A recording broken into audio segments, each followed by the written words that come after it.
So, dear students, let's start new topic, wave optics. वैसे तो नाम से मालूम है कि हम लोग वेव्स के बारे में पढ़ेंगे और इसके पहले let's discuss the few important introductory points. What do you mean by ray of light? The straight path along which light travels is called as ray of light. The straight path, जो सीधी सरल रेखा along which the light travels is called as ray of light. What do you mean by beam of light? Group of rays of light is called as beam of light. अगर आपके parallel rays of light रहेगा then we call it parallel rays of light रहेगा then we call it beam of light. Then what are laws of reflection? As per the law of reflection, you know that incident ray and reflected ray lie on the opposite sides of the normal. Number 2, incident ray and reflected ray lie in the same plane.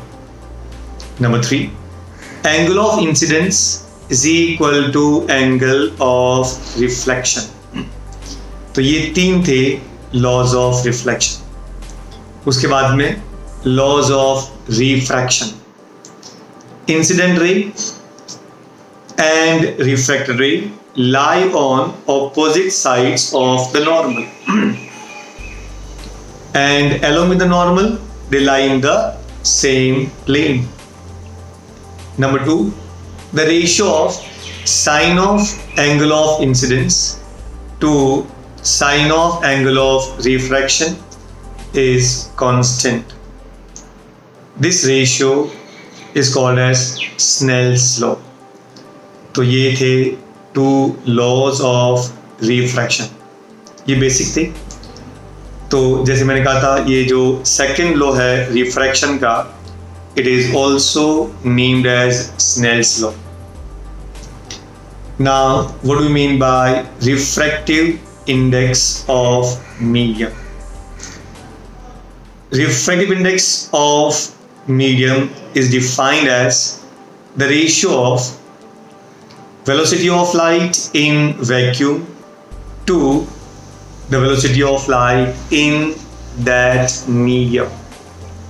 If you denote refractive index by mu, then mu is equal to C by V, where C is the speed of light in vacuum and V is the speed of light in that medium. Actually जो mu है उसको हम बोलते हैं absolute refractive index, क्योंकि ऊपर का जो मीडियम है वो वैक्यूम है. लेकिन अगर आप कोई भी दो मीडियम को कंपेयर करेंगे then it will be named as relative refractive index. Relative refractive index of medium 2 with respect to medium 1 is defined as velocity of light in medium 1 to the velocity of light in medium 2.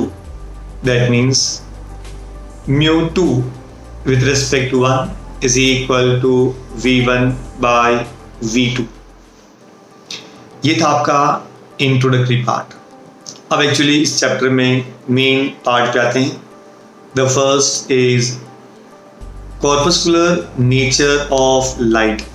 Actually हम लोग पढ़ेंगे कि light जो है वो particle nature में भी उपलब्ध है, लाइट है वो वेव नेचर में भी रहता है और लाइट है वो ड्वेल नेचर में भी रहता है, मतलब particle as well as wave.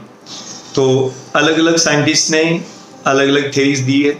सबसे पहले एज यू नो अपना सबसे वर्सेटाइल साइंटिस्ट न्यूटन, जिसने सब जगह अपनी टांग अड़ाई है.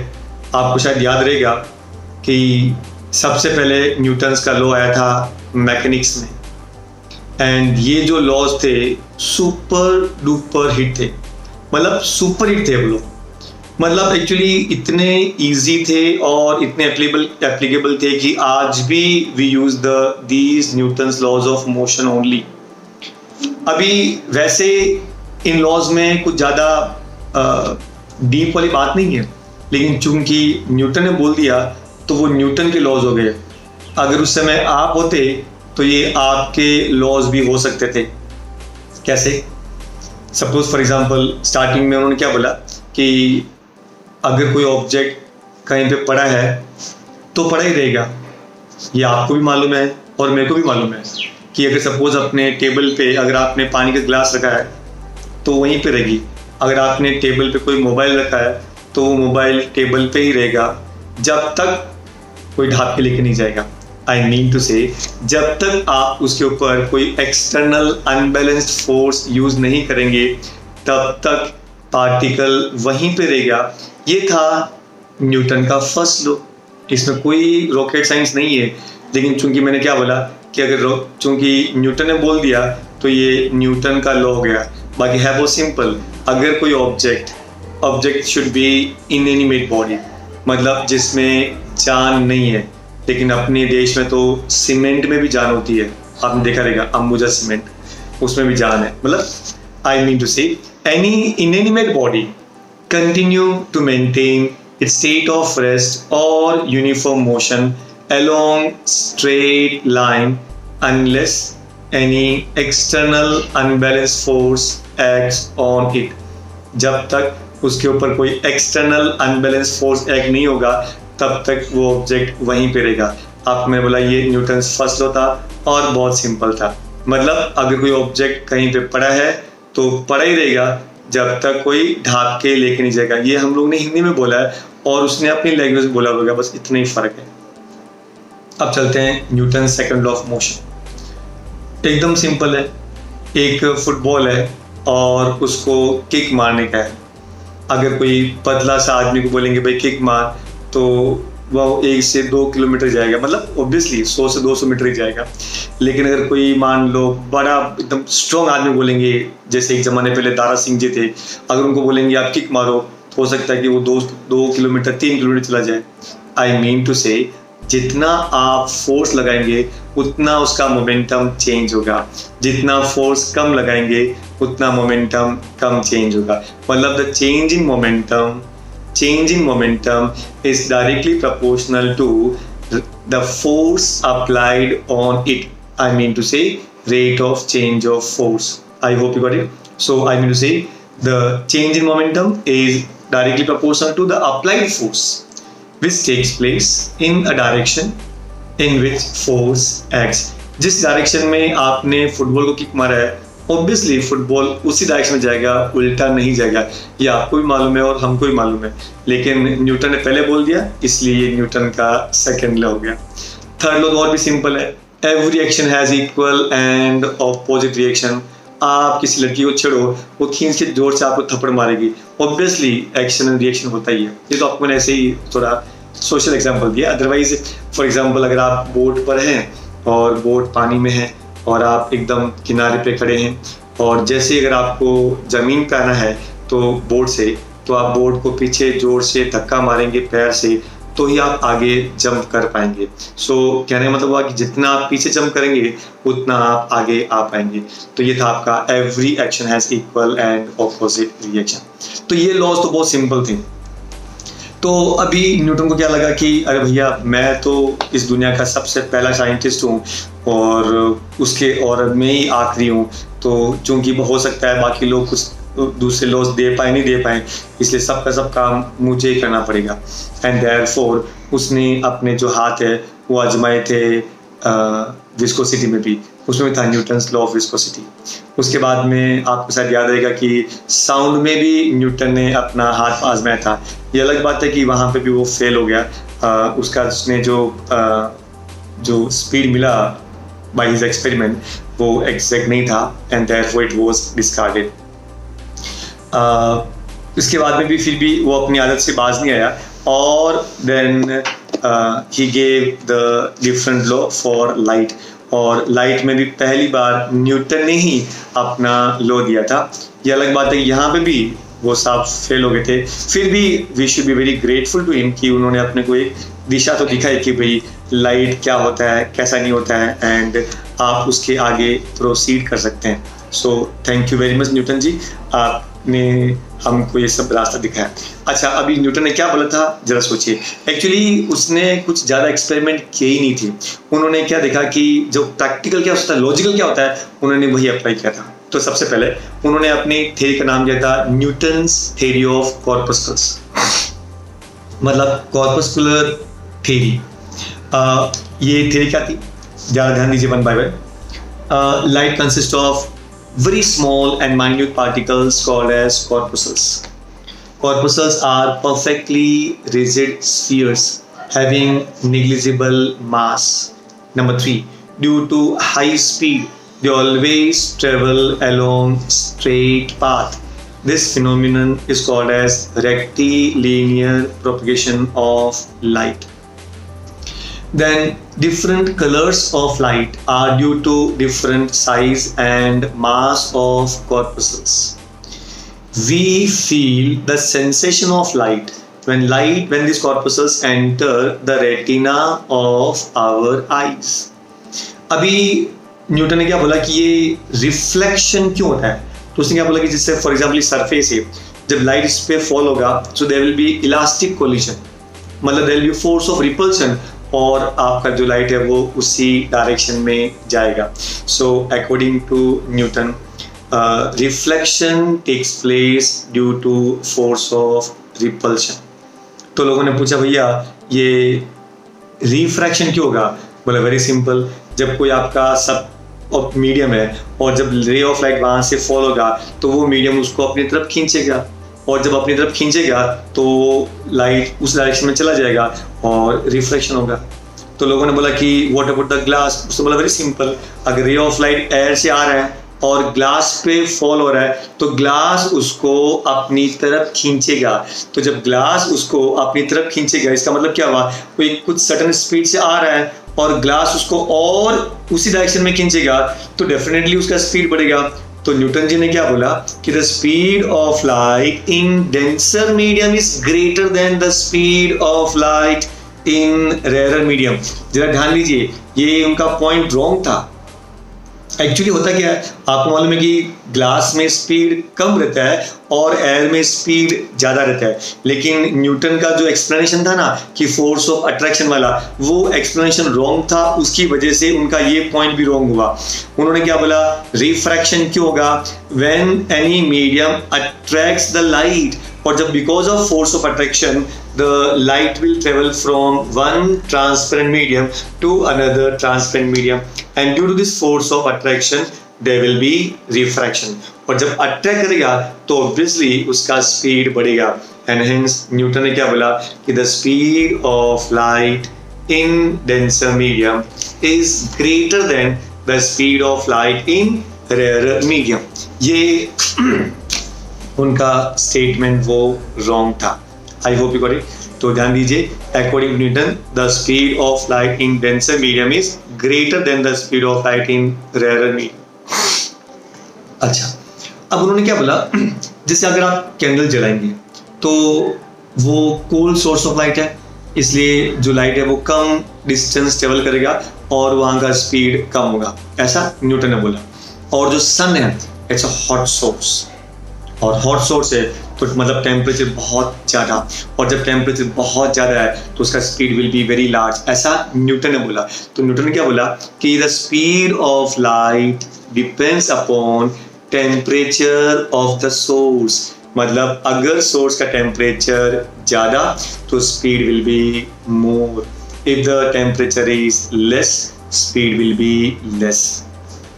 उन्होंने तो यहाँ तक बोला था कि जैसे आपने ऑब्जर्व किया रहेगा कि अगर कैंडल जलाएंगे तो उसका धीरे धीरे उसका मास कम होता है, क्योंकि वो मेल्ट होगी, वो पिघलेगी और यूज अप हो जाएगी। देयरफॉर न्यूटन जी ने भी वही बोला कि सन से जो लगातार लाइट दे रहा है आपको, एक दिन सन डिसअपियर हो जाएगा, ऐसा मैं नहीं, न्यूटन ने बोला। So according to Newton, the mass of source decreases when light is emitted on it. I hope you got it. तो ये उनके कुछ assumption थे, क्योंकि मैंने आपसे कहा था ना कि उन्होंने कुछ ज़्यादा बड़े बड़े एक्सपेरिमेंट तो किए नहीं थे, ये assumption थे। लेकिन अच्छी बात ये है कि उनके कुछ assumptions की वजह से या उनके कुछ रिसर्च की वजह से हमको कई सारे फायदे हुए। तो उनके मेन मेरिट्स क्या है, I want to tell you. So merits of Newton's theory, सबसे पहले he was able to explain reflection and refraction of light। भले ही उनके explanation wrong थे, लेकिन पहली बार हमको मालूम पड़ा कि reflection क्या होता है, refraction क्या होता है। So he was able to explain reflection and refraction। Second thing, he also explained rectilinear propagation of light। उन्होंने क्या बोला, because of high speed the light always travel along straight path। This phenomenon is called as rectilinear propagation of light। So we are very thankful कि उन्होंने दो ये important points हमको बताए। अब उनके मेन demerits क्या था, जैसे अब उन्होंने क्या बोला कि या तो लाइट रिफ्लेक्ट होगा या फिर रिफ्रैक्ट होगा। तो आप एक काम कीजिए, आप एक पानी की बाल्टी लीजिए और उस पे रे ऑफ लाइट को फॉल करो। तो जैसे ray of light will fall on the surface of water in a bucket, तो क्या होगा कि पार्ट ऑफ लाइट रिफ्लेक्ट भी होगा और पार्ट ऑफ लाइट रिफ्रैक्ट भी होगा। मतलब अपने को थोड़ा सा वो शाइन भी करेगा और at the same time light will go to bottom of bucket also. इसका मतलब क्या हुआ कि यहाँ तो रिफ्लेक्ट भी हो रहा है और रिफ्रैक्ट भी हो रहा है। इसको बोलते हैं साइमल्टेनियस रिफ्लेक्शन एंड रिफ्रैक्शन। इसको हम ये भी बोलते हैं पार्शियल रिफ्लेक्शन एंड रिफ्रैक्शन।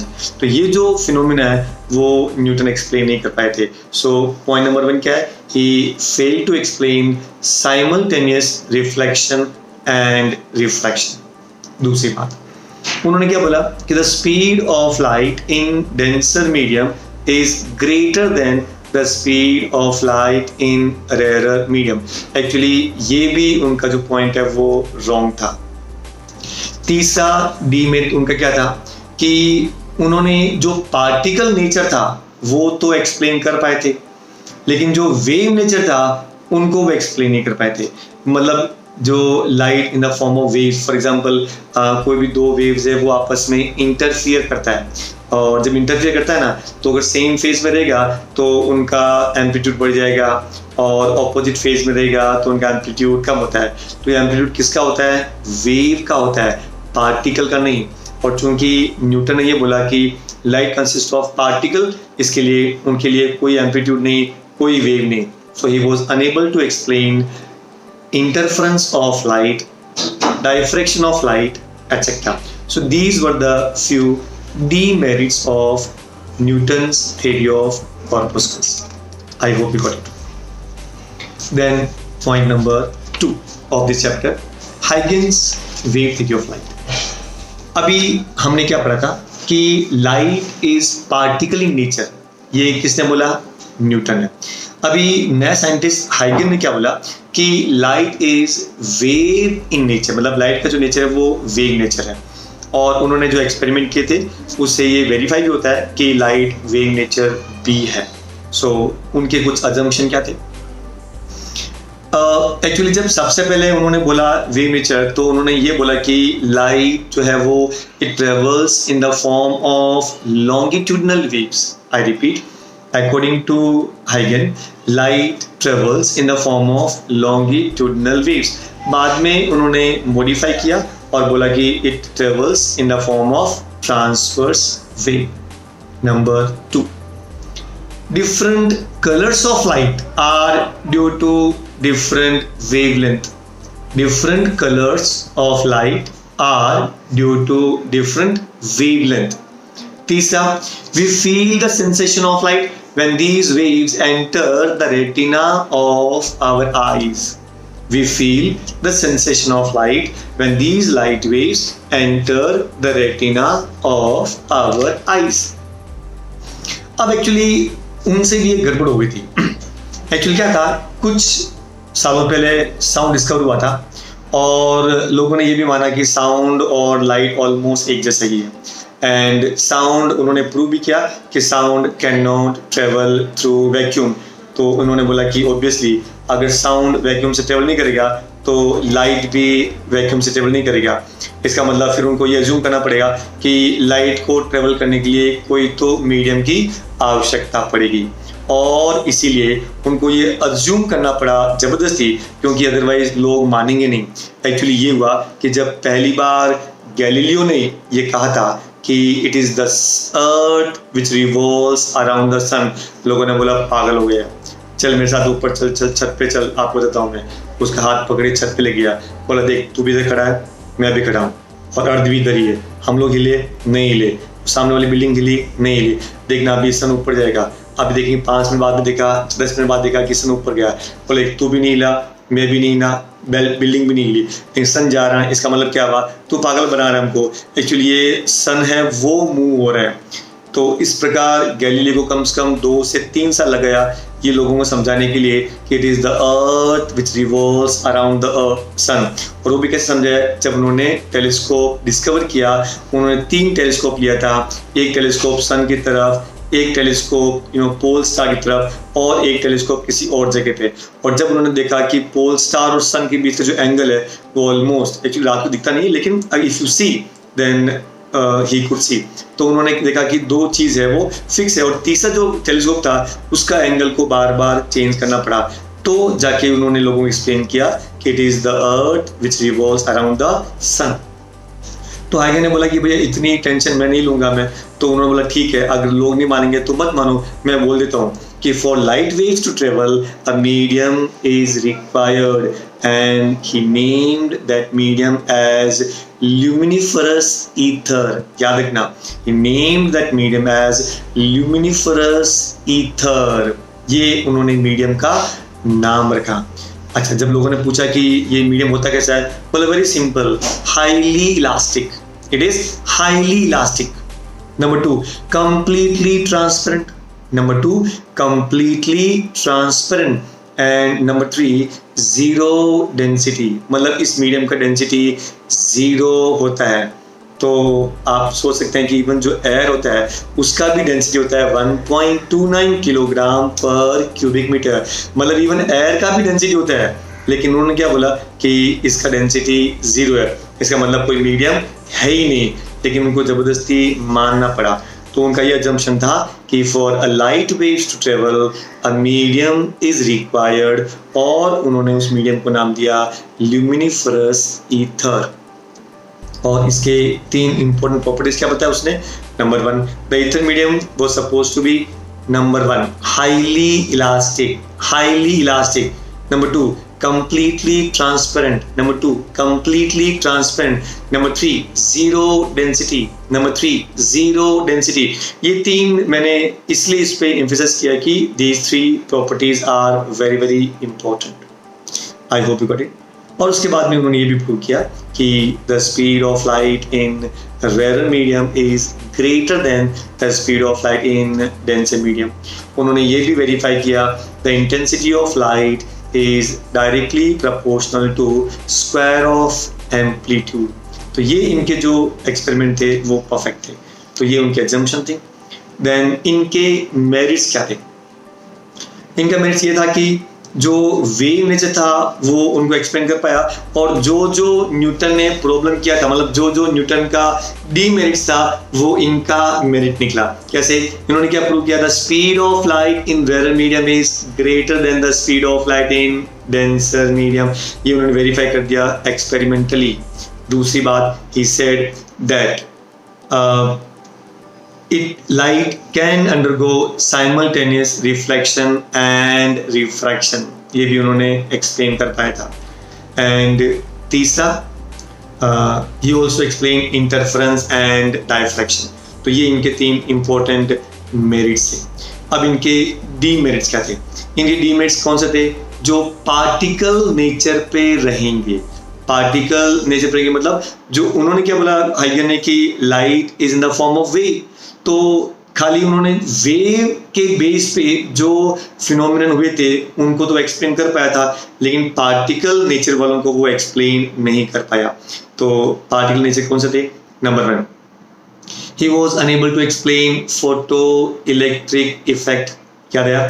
जैसे आपने एक मेटल सरफेस लेंगे और वहां पे एनी लाइट रे, यूवी लाइट रे जब फॉल करेगा तो उसके सरफेस पे जो इलेक्ट्रॉन्स आएंगे, these electrons will be ejected। The phenomenon of ejection of electrons from the surface of metal, जिसको बोलेंगे सॉफ्ट मेटल, अगर सॉफ्ट मेटल में से अगर जो इलेक्ट्रॉन निकलेगा, then this phenomenon is called as photoelectric effect, or we can say photoelectric emission। The phenomenon of emission of electron from a suitable metal surface when it is exposed to UV light rays having a certain frequency, and this frequency is called as threshold frequency। ये हम लोग बाद में discuss करेंगे दूसरे chapter में, मतलब dual nature of light, atom, molecules, nuclear, उसके अंदर। अभी आप इतना याद रखिए कि what do you mean bye photo electric effect. चूंकि जो इलेक्ट्रॉन फॉल होता है, आई मीन टू से जब फोटोन फॉल होता है तो फोटोन क्या है? पार्टिकल है। इलेक्ट्रॉन निकलता है वो भी क्या है? पार्टिकल है। तो चूंकि ये पार्टिकल नेचर था इसलिए हाइगेन उसको एक्सप्लेन नहीं कर पाया। सो पॉइंट नंबर 1, ही couldn't explain photo electric effect. दूसरी बात, चूंकि उन्होंने ये एक्सप्लेन किया कि why the light travel in straight line, क्योंकि न्यूटन ने क्या बोला कि चूंकि हाई स्पीड से ट्रेवल करता है इसके लिए वो कॉर्पसस स्ट्रेट लाइन में ट्रेवल करेगा। और जबकि इन्होंने पहले क्या बोला कि light consist of longitudinal waves, तो उसकी वजह से ये एक्सप्लेन नहीं कर पाए थे कि why the light will travel along the straight path. So he failed to explain rectilinear propagation of light. Then what do you mean by line spectrum in hydrogen atom? अच्छा, आपने देखा रहेगा कि when any electron jumps from higher energy level to lower energy level, then energy is emitted in the form of small packets called as photon quanta। क्या बोलेंगे उसको? Quanta.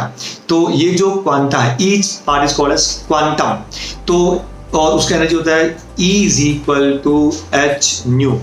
The energy of one photon, or we can say one quantum, is E is equal to h nu। और चूंकि वो wave packet से, मतलब एक particle nature है, तो चूंकि वो पार्टिकल नेचर था इसलिए ये उनको एक्सप्लेन नहीं कर पाए। So he couldn't explain line spectrum of hydrogen atom.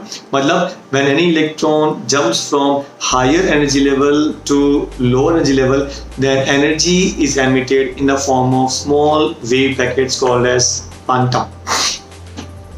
तीसरी बात, he was unable to explain black body radiation।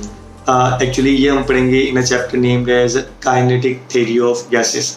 अगर आपने कोई परफेक्टली ब्लैक बॉडी लिया, जैसे सूट जो बोले काजल, lamp black and platinum black, तो वहाँ से अगर वो एनर्जी निकलेगा then in the form of again particle nature. So he was unable to explain black body radiation।